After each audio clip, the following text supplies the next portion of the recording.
Our Mountains Soul Kitchen project is essentially a Sunday lunch. It's a 3-course Sunday lunch, but we also work with people on various issues that might come up during conversations. So if they're homeless, we'll work with them during the week and advocate on their behalf, and they may have legal issues, social housing, all sorts of things. So we basically feed them on Sundays, but during the week try and work with them and try and refer to other services that can help them with the various issues that have come up.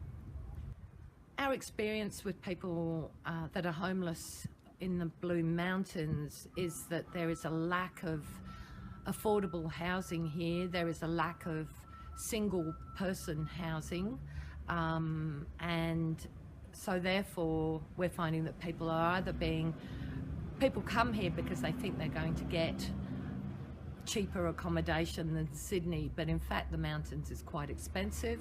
There are few homeless facilities and resources in the mountains. If you, for instance, wanted to have a shower, you would have to go to the aquatic centre, which a lot of mountains residents know is quite a trek from town. In terms of toilets, they would be using public toilets, and in terms of accommodation, New South Wales Housing puts people up in temporary accommodation. If you're a single man, you'll probably have to go all the way back into the city, even though you're in Katoomba, in order to be put up in a boarding house. We haven't done a homeless count in the mountains since 2012, and that revealed that there were 156 people living here. I think that the number would be much greater than that.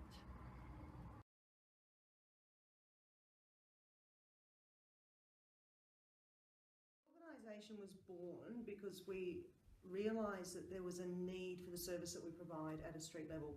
A lot of organisations clothe, feed and house the homeless, but no one was actually giving them the street level care that we do. So we provide blood pressures, blood sugars, mental health checks, and we do a lot of advocacy for the homeless and at risk. Typically, the volunteers at Street Med deal with at risk in society and predominantly rough sleepers. So the rough sleepers are those that have no fixed abode. They are literally sleeping in parks, sleeping in the bushes up here in the mountains. There's a lot of cave dwellers. There's a lot of people that are sleeping rough in the bush. So that's the primary target of the people that Street Med work with. There's very limited services and there is incredibly limited accommodation. Public and social housing is non-existent up here, or anything that was has been filled a long time ago.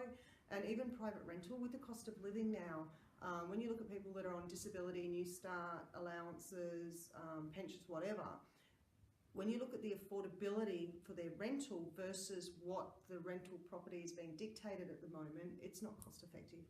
And if you again come back to mental health issues, you've got a lot of people that won't share, they can't share accommodation, yet they can't afford their own accommodation. That's where they end up in the streets, that's where they end up in their cars. It seems to be the forgotten area. If you've got somebody up here, and we see it all the time, if you've got a rough sleeper up here that's trying to get temporary accommodation, they physically have got to get down to housing in Penrith. Now, you know, Wentworth Community Housing's up here, you've got Earth Recovery up here.